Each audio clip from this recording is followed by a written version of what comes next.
చూసినారు కదా ఎలా ఉందో. గ్యాప్ ఉంటే ఏంటి, ఇంత ఎక్స్పీరియన్స్ ఉంది, సర్టిఫికెట్స్ ఉన్నాయి, సిఓపి ఉంది, వాచ్ కీపింగ్ ఉంది, యూఎస్ వీసా ఉంది, అన్నీ ఉన్నాయి. నాకైతే మైండ్ పని చేయట్లేదు. అతను అన్నారు మెడికల్ చేసుకొని కంపెనీకి రా అని. సో కంపెనీకి వెళ్తే ఏమైనా డబ్బులు అడుగుతారా ఏంటి అనేసి కంగారు ఉన్నాను. చాలా మంది డౌట్ ఉంటుంది అన్న, ఫ్రీట్ అంత పెద్ద కంపెనీ కదా ఎందుకు వదిలేసావు ఏంటి అనేసి. సో మళ్ళీ ఒక 15 రోజుల తర్వాత మళ్ళీ ఫోన్ వచ్చింది రమ్మని. సో మేడం రాను అంటే వాళ్ళు ఒకటే అన్నారు అన్నమాట. సో నేను చేశానంటే ఒక రీజన్ ఉంది. రీజన్ లేకుంటే మాత్రం మీరు ఇప్పుడు కూడా ఇలాంటి తప్పు చేయకండి. మీ దగ్గర ఎన్ని డాక్యుమెంట్స్ ఉన్నా, ఎంత ఎక్స్పీరియన్స్ ఉన్నా, ఎంత నాలెడ్జ్ ఉన్నా సరే వేస్ట్ అనుకోవచ్చు. వేస్ట్ నిజంగానే. Hey guys, good morning. అందరూ ఎలా ఉన్నారు? బాగున్నారా? సో ఈ వీడియో వచ్చేసి ఏంటంటే, ఇది నా కొత్త కంపెనీ అనమాట. కొత్త కంపెనీలో నేను జాబ్ ఎలా సంపాదించాను, డబ్బులు ఏమైనా పే చేశానా ఏంటనేసి చాలా డౌట్స్ ఉంటాయి మీకు. సో ఆ డౌట్స్ అన్నీ క్లియర్ చేస్తాను అనమాట. సో అలానే నేను జాబ్కి ఎలా అప్లై చేశానని కూడా మీకు క్లియర్గా చూపిస్తాను. సో ఎలా మెయిల్ చేశాను ఏంటి అనేసి, సరేనా? సో లాస్ట్ వీడియో వచ్చేసి ఏంటంటే, నేను షిప్లోకి వస్తాను, సంవత్సరం తర్వాత షిప్లోకి వస్తాను. అలానే ఫ్రెషర్స్కి ఈ కంపెనీ వచ్చేసి చాలా బెస్ట్ అనమాట. ఫ్రెషర్స్కి వేకెన్సీస్ కూడా ఉన్నాయి ఈ కంపెనీలో. సో ఆ వీడియో ఎవరైనా మిస్ అయితే ప్లీజ్ ఒకసారి చూడండి, సరేనా? కొంచెం ఇన్ఫర్మేటివ్ వీడియో అనమాట. సో ప్లీజ్ చూడండి, బాగుంటుంది, ఓకేనా? జాబ్ అనేది అప్లై చేసే ముందు నా కోర్సులు ఇంకా సిడిసి పాస్పోర్ట్ ఇవన్నీ ఎక్స్పైర్ అయిపోయాయి అనమాట. సో అన్నీ రెన్యువల్ అయితే చేసుకున్నాను. సిడిసి స్టిక్కర్ అవన్నీ నేను రప్పించుకున్నాను అనమాట. సో కోర్సులు అవన్నీ నేను చేస్తాను. కోర్సులు అయిపోయిన తర్వాత ముంబై వెళ్ళే కోర్సులు చేశాను ఫ్రెండ్స్. నేను ఆ కోర్సులు అయిపోయిన తర్వాత ఏం చేశానంటే, రెజ్యూమ్ అంతా బాగా రెడీ పెట్టుకొని సో చాలా కంపెనీలకి అయితే వెళ్ళాను అనమాట. సో అందరూ కూడా ఒకటే చెప్తున్నారు, ఇప్పుడు ప్రస్తుతానికి వేకెన్సీ లేదు, వేకెన్సీ వస్తే ఫోన్ చేస్తామంటున్నారు. సో నాకు ఫోన్ అయితే రాలేదన్నమాట. సో అలానే కొన్ని కంపెనీలు ఏమన్నాయంటే, చూశారు, రెజ్యూమ్ చూశారు, ఎందుకు ఇంత గ్యాప్ వచ్చింది అంటే, నేను బాబు డెలివరీ కోసం ఉండిపోయాను కదా, సంవత్సరం పైగానే ఉండిపోయాను, ఎందుకు ఇంత గ్యాప్ వచ్చిందని అంటే నేను ఎక్స్ప్లెయిన్ చేశాను అనమాట. సో అంటున్నారు, నీకు గ్యాప్ ఎక్కువైపోయింది, కొంచెం కష్టం, ఎందులోనైనా వేరే కంపెనీలు ఎందులోనైనా సేల్ చేసుకోనరా, షిప్కి వెళ్ళేసిరా అని చెప్పారన్నమాట. నాకైతే మతిపోయింది. అసలు గ్యాప్ ఉంటే ఏంటి, ఇంత ఎక్స్పీరియన్స్ ఉంది, సర్టిఫికెట్స్ ఉన్నాయి, సిఓపి ఉంది, వాచ్ కీపింగ్ ఉంది, యూఎస్ వీసా ఉంది, అన్నీ ఉన్నాయి. నాకైతే మైండ్ పని చేయట్లేదు. గ్యాప్ ఉంటే ఏమైంది, మనం ఏమైనా పని మర్చిపోయామా? మైండ్ అసలు పని చేయట్లేదు అన్నమాట. నేను యాక్చువల్లీ చెప్పాలంటే డిప్రెషన్లోకి వెళ్ళిపోయినట్టే అయిపోయాను.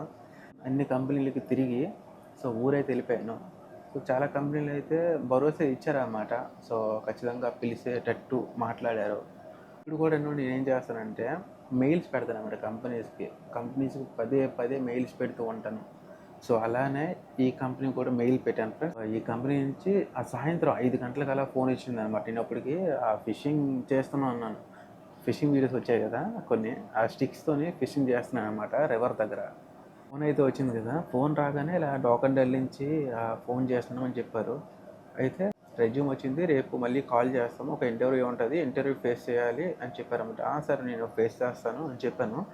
సో అయితే వాళ్ళేమో నా డాక్యుమెంట్స్ కొన్ని పీడిఎఫ్ ఫార్మాట్లో పంపించమని చెప్పారన్నమాట. సో అవి అయితే పంపించాను, మీకు చూపిస్తాను చూడండి ఎలా పంపించాను ఏంటండి, సరేనా? సో విత్ ప్రూఫ్స్ అనమాట. సో చూసినా కదా, డాకండే షిప్ మేనేజ్మెంట్, అతని నెంబర్ అనమాట, క్రూ మేనేజర్ నెంబర్ ఇది. సో అతనికి వచ్చేసి నేను పంపించాను.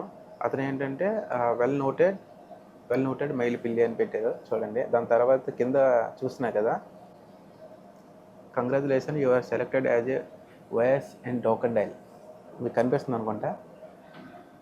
సో అది ఏదైనా కంపెనీలో మనం సెలెక్ట్ అయ్యామంటే ఈ వాట్సాప్ ద్వారా మెసేజెస్ వస్తాయి, అలానే మెయిల్స్ కూడా వస్తాయి. చూసినా కదా, ఇవి వచ్చేసి మెయిల్స్ అనమాట. ఇది వచ్చేసి నా మెడికల్ మెయిల్. సో అలానే డాక్యుమెంట్స్ ఇవన్నీ ఉన్నాయి. సో ఇలా అయితే మెయిల్స్ కూడా వస్తాయి అన్నమాట మీరు ఒకవేళ సెలెక్ట్ అయితే. సో దాని తర్వాత ఏమైందంటే, ఇంటర్వ్యూ ఫోన్ చేశారు, ఇంటర్వ్యూ కూడా ఇంకా అయిపోయింది. ఇంటర్వ్యూ అయిపోయిన ఒక రోజు తర్వాత వచ్చేసి మళ్ళీ ఫోన్ వచ్చిందన్నమాట. సడన్గా వచ్చేయమంటున్నారు. సడన్గా రావాలంటే, సార్ ఇలా ట్రైన్స్ కూడా ఇంకా అవైలబుల్ లేవంటే, మీరు ఇక్కడ చూడొచ్చు, బుక్ ఫ్లైట్ టికెట్ అనేసి మెసేజ్ చేశారు అతను. కనిపిస్తుంది అనుకుంటా. నా దగ్గర ఏమో డబ్బులు అయితే లేవు ఫ్రెండ్స్, ఎందుకంటే మనం ఆల్రెడీ సంవత్సరం నుంచి ఉండిపోయాం. మనకి ఎక్కడి నుంచి కూడా ఇంకా ఆదాయం కూడా ఇంకా అంతగా వచ్చేదేం లేదు. లాస్ట్ వీడియో మీరు చూసి ఉంటారు, ఎలాగైంది ఎలా నేను ఫేస్ చేశాను అనేసి. ఈ డోకండైల్ కంపెనీకి మా ఊళ్ళో చాలామంది వెళ్ళారన్నమాట, అది కూడా డబ్బులు ఇచ్చి. సో నాకు అదే థాట్, ఫోన్ వచ్చింది ఏంటి, వీళ్ళేమో డబ్బులు అడుగుతారా, ఫ్రీ వేకెన్సీయా, డబ్బులు అడుగుతారా, ఫ్రీ వేకెన్సీయా, ఇదే నా మైండ్లో తిరిగేదన్నమాట. నా మైండ్లో అదే ఉండేది.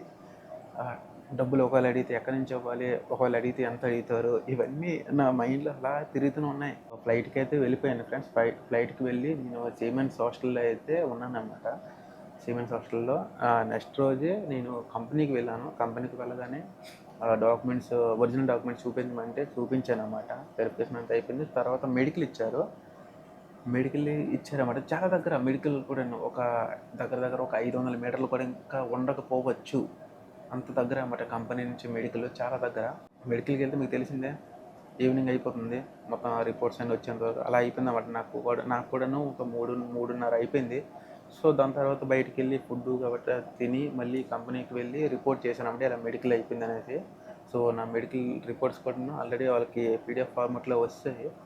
అతను అన్నారు మెడికల్ చేసుకొని కంపెనీకి రా అని. సో కంపెనీకి వెళ్తే ఏమైనా డబ్బులు అడుగుతారా ఏంటి అనేసి కంగారు ఉన్నాను. వెళ్ళాను, కానీ ఒక్క రూపాయి కూడా అసలు ఎంత బాగా ట్రీట్ చేశారంటే సూపర్. అసలు నిజం చెప్పాలంటే చాలా ఫ్రెండ్లీ. ఆ క్రూ మేనేజర్ వచ్చేసి చాలా అంటే చాలా ఫ్రెండ్లీగా ఉన్నారు. చాలా మంచివారు కూడాను. ఏం అడగలేదు డబ్బులు. మళ్ళీ సేవింగ్స్ హాస్టల్కి అయితే వెళ్ళిపోయాను. వెళ్ళిపోయి నెక్స్ట్ రోజు కాల్ వచ్చిందన్నమాట. ఆ రోజు సాయంత్రం మెసేజ్ వచ్చింది రేపు ఆఫీస్కి రావాలని. సో ఆఫీస్కి వెళ్ళి 10 మంది అక్కడ కలుసుకున్నాం. ఎవరిది ఏ ర్యాంక్ అనుకొని. నేనేమో ఫస్ట్ టైం కదా, సో నేనైతే సైలెంట్గా ఉన్నాను. అందరూ వాళ్ళేమో మాట్లాడుకుంటున్నారు. సో నేను సైలెంట్గా ఉన్నాను అనమాట. ఈ బాలీవుడ్ ఇవన్నీ వేరే దగ్గరికి వెళ్ళి తీసుకోలేమన్నమాట. తీసుకోమని చెప్పారు. మొత్తం అంతా అయిపోయింది డాక్యుమెంటేషన్ అంతాను. సో దాని తర్వాత వచ్చేసి నేను రూమ్కి వెళ్ళిపోయాను. సో అన్నారు 1-2 రోజుల్లో మీకు ఫ్లైట్ ఉంటుంది అని చెప్పారన్నమాట. సో నాకైతే కోరిక అయితే ఉండేదమ్మా, ఒకసారైనా మన ఇండియాలో సేల్ చేయాలనేసి. సో అలాంటిది కంపెనీలోకి వచ్చాక నేను డైరెక్ట్ ఇండియాలోనే జాయినింగ్ కూడా ఇంకా అయ్యాను ఫ్రెండ్స్. అది నాకు చాలా హ్యాపీగా అనిపించింది. ఆ ఫ్లైట్ చూస్తే మతిపోతుంది. మీకు చూపిస్తాను చూడండి ఫ్లైట్ ఎలా ఉందనేసి. చూసినారు కదా ఎలా ఉందో. నాకైతే కాస్త భయం కూడా కనిపించింది. నిజంగానే భయపడ్డాను కూడాను. అసలు నిజంగానే భయపడ్డాను.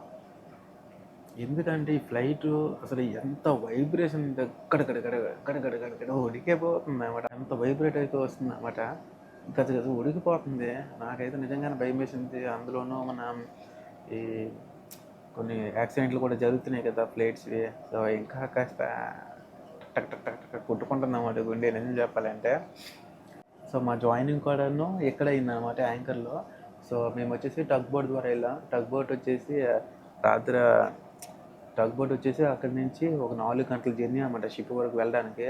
సో దేవుడి దేవాలి ఎలా ఒకలాగా నాకైతే వేకెన్సీ అయితే వచ్చింది. అది కూడా ఫ్రీగా అనమాట. ఒక్క రూపాయి కూడా ఇంకా తీసుకోలేదు. కానీ మెడికల్ కోసం అయితే మెడికల్ చేసుకునేటప్పుడు అయితే మన డబ్బులు అనమాట. అది కూడాను ఎంత 2800 ఎంతో కట్ అయింది.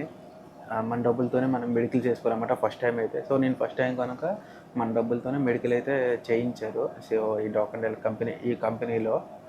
సో ఆ డబ్బులు వచ్చేసి మనం ఆన్ బోర్డ్ అయ్యాక మనకి ఇచ్చేస్తారన్నమాట. మళ్ళీ మన పాకెట్లోకి వచ్చేస్తాయి అనుకోండి, సరేనా.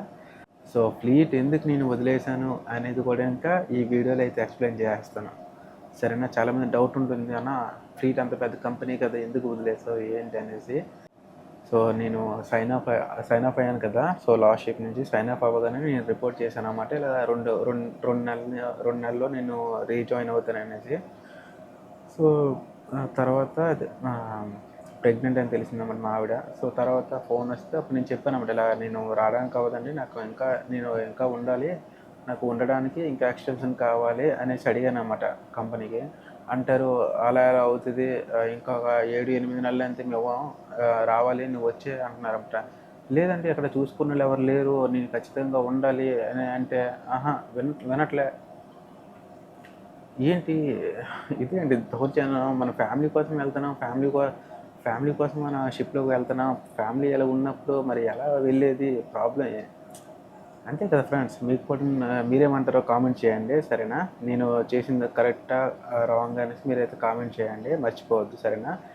సో ఇలా ఆర్గ్యుమెంట్ అవుతుంది అన్నమాట. అంటే రావాలి అంటున్నారు. నేను రావాలంటే ఎలా వచ్చేది, నాకు ఇక్కడ మా ఆవిడేమో ప్రెగ్నెంట్, నేను ఎలా వచ్చేది, ఇంకెవరు చూసుకున్నారు, నాకు చిన్న పాప కూడా ఇంకొంది, ఎవరు చూసుకుంటారు ఏంటి అనేసి నేను అడిగాను అన్నమాట. నేను అడిగితే అంటున్నారు వాళ్ళు వచ్చేసి వాళ్ళ సుపీరియర్ని అడిగి ఫోన్ చేస్తానని చెప్పారు.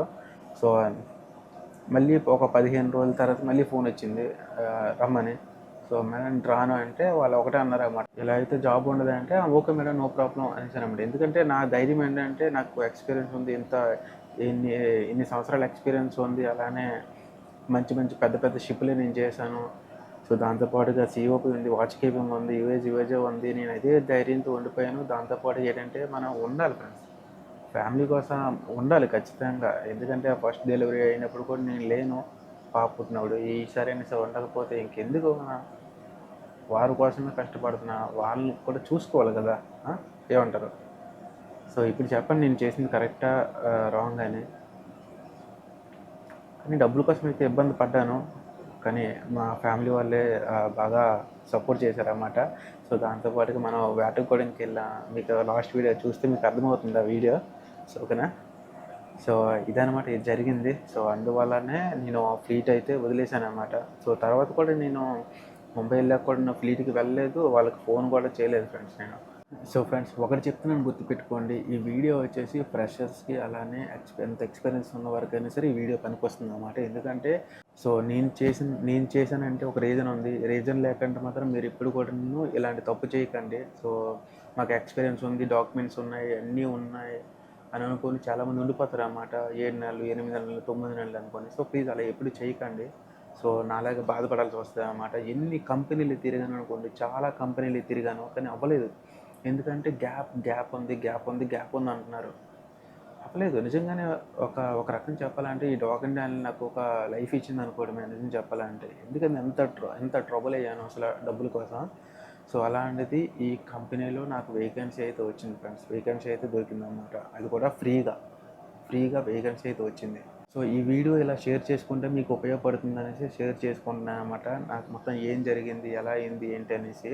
అదృష్టం ఉండాలి ఏదైనా సరే. అదృష్టం అనేది ఖచ్చితంగా ఉండాలి. అదృష్టం లేకపోతే మీ దగ్గర ఎన్ని డాక్యుమెంట్స్ ఉన్నా, ఎంత ఎక్స్పీరియన్స్ ఉన్నా, ఎంత నాలెడ్జ్ ఉన్నా సరే వేస్ట్ అనుకోవచ్చు. వేస్ట్ నిజంగానే.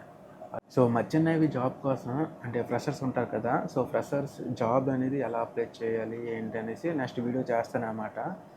సరేనా? ఎలా మెయిల్ చేయాలి ఏంటి అనేసి నెక్స్ట్ మంచి వీడియోస్ మీ ముందుకు అయితే వస్తాను. సో అది guys, ఈ వీడియో ఎంతవరకే. నెక్స్ట్ మనం లైక్ చేయండి మర్చిపోవద్దు. సరేనా? Thank you very much for watching. See in next video. Bye bye guys.